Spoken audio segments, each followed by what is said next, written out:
Ce jeudi 2 juillet 2026 à Atapamé, la nouvelle société cotonnière du Togo, la NSCT, a officiellement lancé son projet de promotion des cultures régénératrices du coton. Une initiative qui marque une nouvelle étape dans la transformation de la filière cotonnière togolaise face aux effets du changement climatique. Au Togo, le coton demeure un pilier de l'économie nationale. Il représente une part importante des exploitations agricoles et constitue la principale source de revenus pour des milliers de producteurs. Mais depuis plusieurs années, les dérèglements climatiques, la dégradation des sols et la baisse de la pluviométrie fragilisent le secteur. On vient de lancer ce matin un projet d'agriculture régénératrice.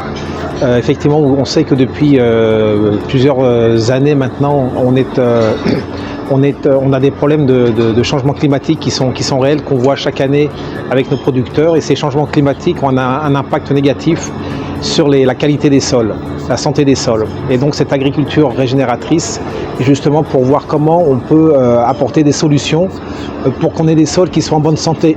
Un sol qui est en bonne santé permet de produire des bons rendements. On sait que cette année, on a pu avoir des rendements de plus d'1 tonne à l'hectare au niveau des producteurs, qui est pour eux quelque chose de très important puisque ça permet d'augmenter leurs revenus. Et on veut conserver, on veut même améliorer ces rendements-là. Donc il faut qu'on ait des sols qui soient en bonne santé. Pour avoir des sols en bonne santé, on a mis en place et on va continuer avec le projet à mettre des techniques spécifiques.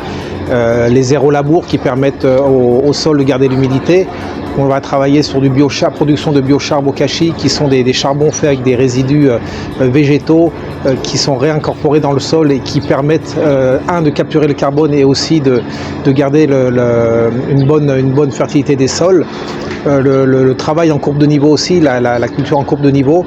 On a un certain nombre d'actions qui vont être menées et ce projet-là qui est financé par l'African ACF, African Cotton Fund, en appui avec effectivement les partenaires OLAM, la British University et également en collaboration avec l'Université du Togo, avec l'ICAT.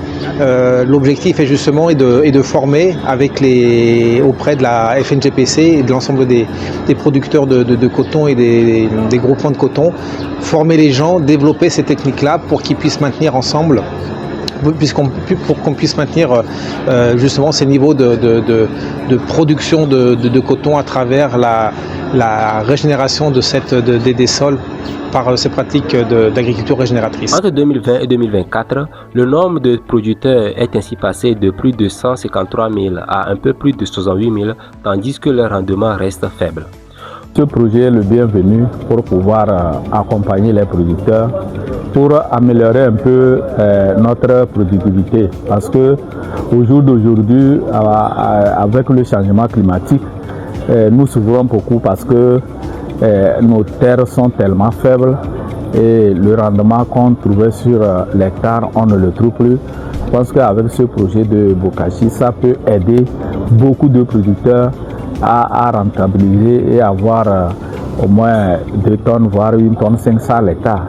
Ce n'est pas seulement le coton, que ce soit nos maïs, ou bien ça permettra aussi à nos terrains de se régénérer pour donner plus. Pour ce qui concerne l'accompagnement de la FN, c'est de motiver les producteurs qui vont suivre la formation, le relais sur le terrain, de le mettre en pratique. Et nous serons à leur côté pour les encourager pour l'utilisation. Souvent, nous les producteurs, on veut voir que vraiment, est-ce que ça peut réussir.